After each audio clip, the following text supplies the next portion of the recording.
Hey, salut, tire-toi une bûche. Pardon? Bah oui, prends-toi une chaise, rejoins-nous. On a des choses à te raconter. Tire-toi une bûche sur Banise. Rendez-vous en ville pour cette 3e saison. Saison 3, épisode 4. Hey, t'as-tu visité Calgary? Un podcast de Destination Canada. Pour le monde entier, Calgary, c'est la ville des JO d'hiver de 1988.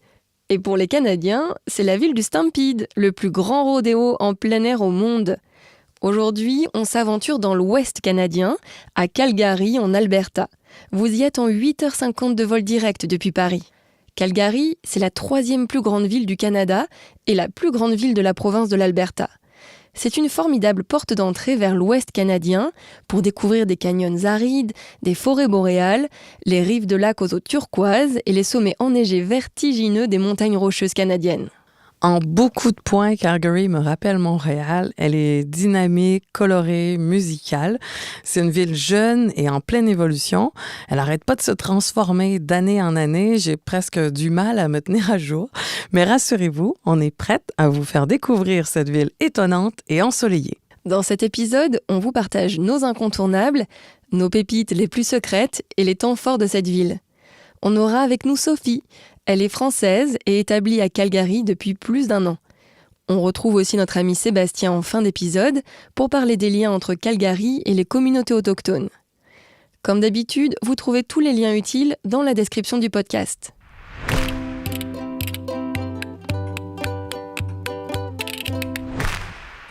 Avant de donner les incontournables de Calgary, Cyrielle, tu vas devoir me trouver les réponses aux 4 questions de notre quiz. Pour commencer, de quelle couleur sont les chapeaux qui sont offerts en signe de bienvenue aux visiteurs importants à Calgary? Ils sont blancs. Ça, c'est les White Hats. Ça, c'est une tradition d'accueil unique de Calgary. Elle est tellement ancrée que c'est considéré comme un grand honneur de recevoir un chapeau blanc. Et moi, le mien trône à l'entrée de ma maison. Et sais-tu pourquoi on appelle Calgary la ville des Chinooks? Ça peut surprendre quand on parle d'une destination si proche des montagnes, mais la neige tient rarement dans les rues de Calgary. Et ça, c'est grâce aux Chinooks.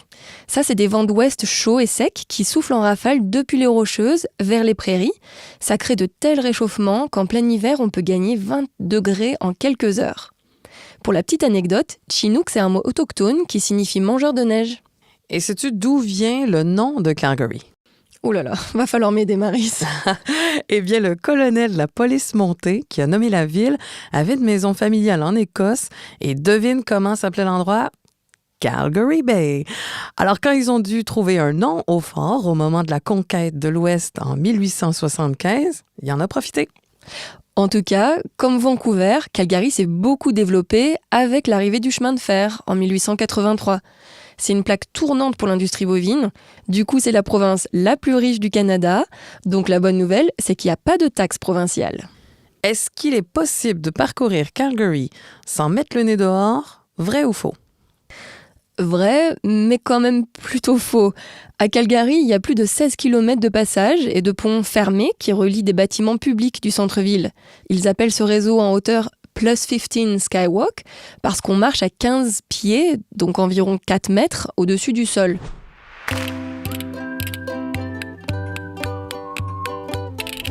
Dis Maryse, tu peux nous dire comment se rendre à Calgary ? Rien de plus simple. Les Français bénéficient toute l'année d'un vol direct quotidien depuis Paris avec la compagnie aérienne WestJet et relie Charles de Gaulle à l'aéroport de Calgary. Une fois sur place, c'est un excellent point de départ pour un séjour dans l'Ouest canadien. Mais avant de quitter la ville, place aux incontournables. Pour moi, ça commence par prendre un peu de hauteur. Cette ville cosmopolite est remplie de gratte-ciel en centre-ville et la tour de Calgary domine à 191 mètres d'altitude. Donc, je vous conseille d'y monter. Le panorama y est incroyable. On voit la ville, les plaines, puis tout à coup, les montagnes rocheuses qui se dressent. Ça vaut le détour si le ciel est dégagé. Côté quartier, à Calgary, le premier incontournable où tout le monde passe, c'est le centre historique autour de la rue commerçante de Stephen Avenue. On aperçoit l'hôtel de ville en face de la place centrale, Olympic Plaza. Il y a des musées fascinants comme le musée Glenbow sur la colonisation de l'Ouest canadien et la vie des peuples autochtones. Et c'est vrai que c'est un centre d'affaires, mais on trouve dans ce quartier la plus forte concentration de bâtiments historiques de la ville. De là, tu peux aussi facilement te rendre au poumon vert de Calgary, le parc Prince's Island. On y flâne entouré d'oies sauvages qui viennent y faire leur nid. On peut y faire une pause au River Café et se balader à pied ou à vélo sur un sentier interprétatif le long de la rivière Bow. Pour les plus téméraires, on peut même descendre la rivière en rafting. Ensuite, on fait une virée à Inglewood. C'est aussi un quartier de briques, mais il se distingue par son côté artistique. On trouve des galeries d'art, des boutiques de créateurs et des microbrasseries. Pour y aller, vous passez par le East Village, qui héberge la bibliothèque de Calgary. C'est une prouesse architecturale, comme le studio Bell d'ailleurs, où vous pouvez découvrir des instruments de partout dans le monde, même le piano d'Elton John. Et les icônes canadiennes de la musique. C'est un véritable temple de la musique canadienne. Avant de quitter Calgary, vous pouvez aussi plonger dans le temps au village Heritage Park, à 15 minutes du centre-ville. C'est une reconstitution historique des années 1860 à 1950, avec des guides en costume d'époque qui sont à fond dans leur rôle. Vous y découvrez l'histoire du peuplement, l'entente avec les autochtones pour la traite des fourrures, la construction du chemin de fer des prairies et même une collection d'enseignes lumineuses et de voitures vintage.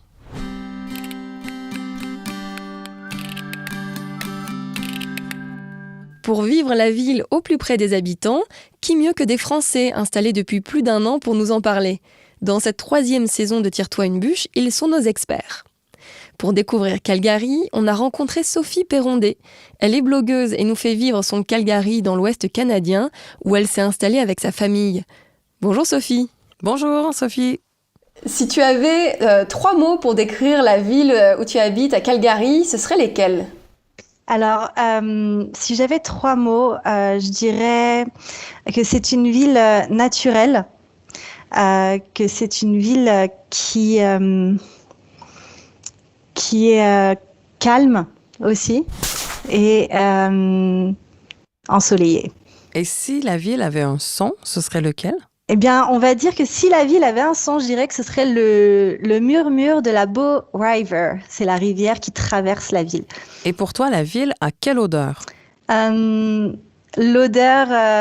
je dirais l'air frais des Rocheuses. Parce qu'on est situé vraiment très très proche des Rocheuses, des montagnes. Et donc ouais, ce serait plutôt ça. C'est assez poétique ce que je dis. Et quand vous êtes arrivé à Calgary, quelles sont les choses qui vous ont les plus étonné? Alors moi je crois que de toute façon c'est certain, c'est peut-être pas juste propre à Calgary, mais moi ce qui m'a étonnée c'est forcément l'hiver, parce que jamais encore connu d'hiver canadien, parce qu'à Vancouver c'est vraiment un climat très très similaire à la France. Donc c'est vrai que Calgary avec son grand froid, la neige pendant 6 mois, on voit pas la couleur de l'herbe pendant plus de 6 mois. Donc ça c'est quelque chose qui m'a vraiment étonnée, mais qui m'a pas forcément déplu. J'avais peur en fait. J'avais peur que ça me déçoive et justement de pas forcément m'y faire. Et surtout qu'on a eu des grands froids. On a eu moins 35 il y a quelques semaines, ressenti moins 45. Première fois de ma vie que je ressens quelque chose comme ça. Mais c'est super excitant en fait. Et ça fait partie, c'est vraiment, c'est comme une aventure. On a l'impression, mais ouais, on est dans un autre pays, donc même si c'est notre pays où on vit, et ben on découvre de nouvelles choses en fait. Et c'est vrai que cette façon de vivre, c'est assez sympa. Ça a l'air hyper stimulant la façon dont tu nous racontes ça. En fait, c'est vraiment top parce que moi, en plus, je suis une personne qui ne skie pas. Donc, je me dis, mais qu'est-ce que je vais faire pendant 6 mois de l'année où il neige autour de moi? Mais en fait, il y a énormément de choses à faire. Avec les enfants, on a les patins. On peut aller faire du patin à glace partout dans la ville. Il y a plein d'endroits où on peut gratuitement aller faire du patin à glace, de la luge, des super balades. Et le gros avantage de Calgary, c'est que c'est la ville la plus ensoleillée du Canada. Et ça, c'est vrai. Il fait tout le temps beau. Là, je peux pas vous montrer, mais il y a un énorme ciel bleu. Donc, même quand il fait moins 30, moins 20, moins 10, ou quand il fait 20 degrés, peu importe, il y a toujours un ciel bleu et un grand soleil. Quel est ton quartier favori et pourquoi? Je crois que j'en ai 2. Alors, mon premier quartier favori, ça va être le quartier de Kensington. parce que j'aime beaucoup en fait les endroits dans une ville où on a des petites boutiques, où on peut se balader avec un café, rentrer dans une boutique, sortir, continuer, et puis se laisser porter en fait au fil de la rue et par les promenades et ce genre de choses. Et le quartier de Kensington, je trouve qu'il est vraiment très chouette parce qu'il est très proche du centre-ville. Et on peut du coup vraiment, voilà, on a un peu tout là-bas. On a ce quartier un peu avec les commerces, et puis on est proche de la ville et proche de la Bow River, donc la rivière. Il y a le parc aussi qui est juste à côté. Donc ça, c'est vraiment de chouettes promenades et un chouette quartier.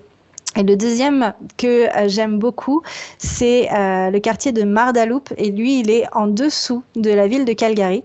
Et ça, c'est pareil, c'est un quartier où il y a qui est de plus en plus, qui se développe de plus en plus. Et pareil, il y a plein de petits restos, de petites choses comme ça. Donc ça, c'est très sympa aussi. Quand tu veux faire la fête ou t'amuser un peu, tu nous conseilles quel quartier ? Et là, on va sur la 17e. Et en fait, sur la 17e, c'est incroyable. Honnêtement, vraiment, je vais vous dire, quand je suis arrivée à Calgary, j'ai eu un peu peur au début. Parce que je me suis dit, ça a l'air d'être... Et comme j'ai dit, c'est calme. Ça fait partie d'un des 3 mots que j'ai utilisés pour cette ville. C'est une ville, pour moi, calme. Et donc, je me suis dit, est-ce que ça va pas être un peu trop calme? Où est-ce que j'allais faire la fête? Où est-ce que je vais sortir?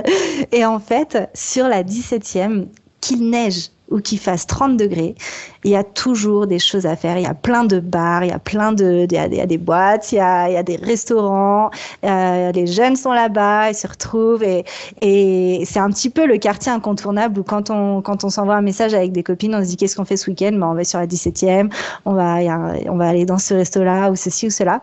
Mais ouais, je dirais la 17e. Ok, donc vers le carrefour de la 5th Street. C'est ça à peu près, ouais. 4e, voilà, 4e, 5e, 7e, tout ça, là, c'est vraiment un quartier, c'est là le quartier où il va y avoir vraiment de super restaurants. Et est-ce qu'il y a un festival ou un événement auquel tu nous conseilles d'assister à Calgary ?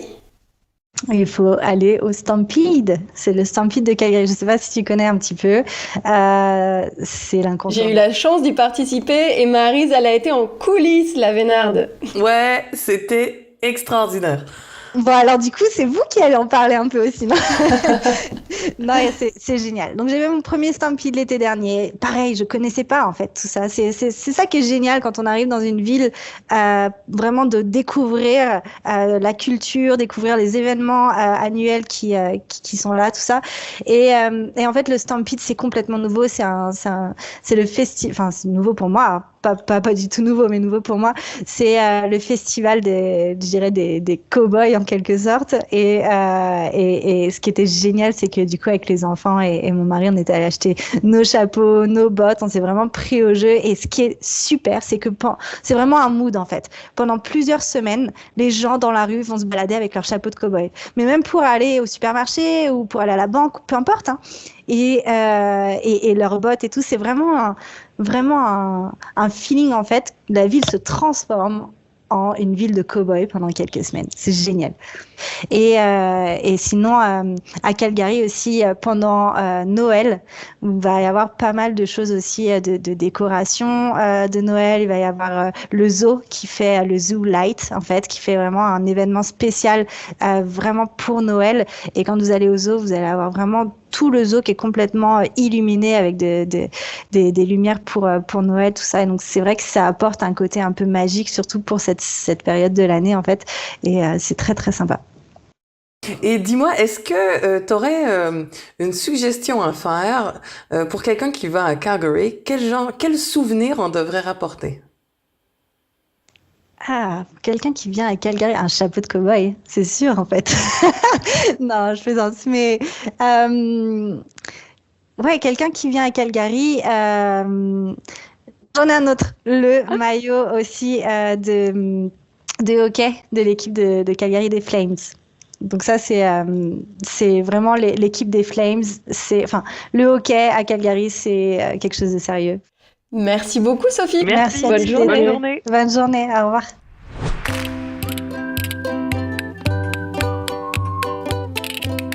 temps fort de la ville, Cyrielle, lesquels se distinguent selon toi? On l'a dit, Calgary s'est longtemps fait connaître grâce à son côté country, et notamment grâce au Calgary Stampede. C'est surnommé le plus grand spectacle en plein air sur Terre. C'est un mix de festivals, de rodéos, d'expositions agricoles, de concerts, de spectacles et de foires. L'événement fait vibrer la ville entière pendant 2 semaines début juillet, à tel point que même les banquiers sortent leurs chapeaux et leurs bottes de cuir. Mais le mode de vie Far West se vit toute l'année à Calgary. C'est parfois même surnommé Cowtown pour illustrer son importance dans l'agriculture bovine. Alors vous pouvez découvrir la vie des ranchs et des cow-boys ou aller dans un bar musical pour assister à un concert de musique country. Et puis le Stampede a ouvert un musée aussi, le Sam Center, pour revivre la magie du Stampede toute l'année et comprendre cette culture de l'Ouest. L'hiver, il y a des festivals à Calgary? L'hiver, c'est au festival Chinook Blast qu'il faut faire un tour. Ça, c'est un festival artistique, touristique et sportif qui propose tout un calendrier de concerts, de jeux de lumière et d'installations artistiques en plein mois de février. Et côté sport, tu nous conseilles quoi? Il y a de super équipes à Calgary. Les Flames, par exemple, en hockey sur glace, jouent d'octobre à juin. Les Stampeders aussi, en football, jouent de juin à novembre. Et les Roughnecks, en lacrosse, de décembre à juin. On peut aussi profiter des installations des Jeux olympiques d'hiver de 1988. Elles sont juste en dehors de la ville, côté rocheuse. Ça s'appelle Winsport Canada Olympic Park. Et on peut y pratiquer le curling, le ski, le snowboard et le vélo de montagne l'été.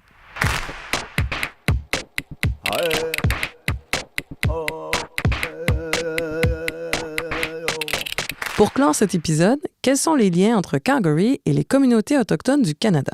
Nous en parlons avec notre ami Sébastien Desnoyers-Picard, vice-président de l'Association touristique autochtone du Canada. Salut Seb, comment ça va? Ah, quoi, Cyrielle, ça va super bien, toi? Super bien, ravi de te retrouver. On a des questions pour toi sur la ville de Calgary cette fois. Yeah, super, quelle belle destination, Calgary. Alors, est-ce qu'il y a des lieux autochtones qu'il faudrait partager avec nos auditeurs sur cette ville de Calgary? Il y a plusieurs choses à Calgary, comme dans toutes les belles villes qu'on a à travers, évidemment, le Canada. Pour moi, quand on pense Calgary, je pense tout de suite, évidemment, aux Rocheuses. Je pense à la belle nation Tsuut'ina, qui est vraiment un moteur économique important pour les nations autochtones, mais surtout pour la nation Tsuut'ina. Mais quand que je pense tout de suite à Grey Eagle, je pense au développement touristique qu'ils ont fait là-bas avec le casino, le restaurant, le golf et l'hôtel. Je pense aussi tout de suite, moi, quand on pense à ça, je pense à m'en aller directement dans Calgary. Je pense à Transformation Fine Art, qui est une galerie inuit pour l'art et l'artisanat. Je pense à Moonstone Creation, pour aller voir aussi les différentes pièces d'artisanat qui sont faites, la création et autres, qui était d'ailleurs une belle boutique qui avait été passée avec Yvonne et sa fille, qui avait été créée. Je pense aussi à Mystical Métis, qui est sur place aussi directement dans la grande ville de Calgary. Évidemment, on n'oublie pas, Calgary est quand même une ville fantastique pour le Stampede, avec la princesse autochtone, donc le Indian Princess. Donc, c'est sûr que le Stampede, pour moi, est un grand événement, mais aussi qui rassemble les nations autochtones. Donc, pour moi, c'est sûr que quand que vous êtes à Calgary, c'est un immanquable de la ville. On peut aussi s'évader un petit peu à travers, je sais qu'on peut aller s'évader, aussi, oui, les Rocheuses, mais on peut aussi aller partir de l'autre côté, Blackfoot Crossing, qui pour moi est aussi un excellent échappatoire, là, un petit peu à peu près 45 minutes de la ville de Calgary pour ceux qui veulent s'évader, là, pas trop loin, puis aller vivre une expérience hautement authentique aussi, pas trop loin de Calgary. Est-ce qu'il y aurait des événements autochtones à Calgary auxquels nos visiteurs pourraient assister? C'est sûr qu'il y a toujours plein d'événements qui sont organisés à travers l'année, mais je te dirais que l'événement le plus marquant, sans que ce soit nécessairement un événement qui est géré et administré par les Autochtones, mais pour moi, l'événement frappeur de la ville de Calgary est clairement le Stampede. Il y a une grosse inclusion des Autochtones à travers l'événement, donc ça en vient un incontournable pour nous avec la princesse Indian Princess qui est aussi sur place, un gros pavillon aussi des Premières Nations, et aussi avec un powwow qui est organisé sur place. Donc, pour moi, c'est un incontournable. Ça, c'est clair pour ceux qui sont à Calgary pendant ce moment-là. Et en dehors de Calgary, on sait qu'au départ de la ville, il y a pas mal de vols directs vers d'autres endroits au Canada. Est-ce que tu nous conseillerais d'autres destinations autochtones au départ de Calgary? Ah, c'est sûr que moi, bon, quand on est à Calgary, on peut s'ouvrir, on peut aller dans les prairies, on peut aller au Manitoba, on peut aller un petit peu partout. Donc, tu sais, on peut aussi se rendre dans les territoires du Nord-Ouest, mais on en a déjà parlé. Pour moi, c'est sûr que un petit voyage vite fait vers Winnipeg, ça peut valoir la peine. Winnipeg est quand même un beau centre névralgique pour les Autochtones. On peut aussi se rendre à Churchill. Pour moi, Churchill est quand même un endroit qui est formidable. Il y a quand même 3 belles saisons touristiques très intéressantes. On peut aller voir la saison pour les belugas, on peut aller voir la saison des aurores boréales. Et après ça, Churchill est quand même reconnu pour la saison des ours polaires. Donc, pour moi, ça peut valoir grandement la peine d'aller s'évader de Calgary, aller faire un petit tour, aller profiter du reste du Canada, les prairies. On peut aller après ça, aller sur Saskatoon, Regina, pour aller découvrir les prairies, aller vraiment s'immerser aussi, aller goûter aux différents produits régionaux, locaux que ces provinces-là peuvent aussi aller vous offrir. On a des expériences culturelles incroyables. Je pense entre autres à Wanuskewin, qui est sur la liste d'ailleurs pour les expériences de l'UNESCO. Vous avez aussi Dakota Dunes, qui est une autre expérience pas trop loin de Saskatoon. Donc, pour moi, il y a des produits, des expériences touristiques autochtones formidables qui sont pas très loin des grands centres qui valent excessivement la peine. Super, merci beaucoup Seb. À très vite. Merci, Seb. À bientôt. Le podcast Tire-toi une bûche est fini pour aujourd'hui. Merci pour votre écoute, on espère que cet épisode vous a plu. On vous a encore parlé de beaucoup de choses, alors cliquez sur tous les liens utiles qu'on a pu vous mettre en description de l'épisode et planifiez votre voyage au Canada. Si vous avez aimé, abonnez-vous à notre podcast sur les plateformes comme Castbox ou Apple Podcast et notez-le. Continuez à nous laisser vos commentaires et puis surtout, parlez-en autour de vous. Merci et à la prochaine.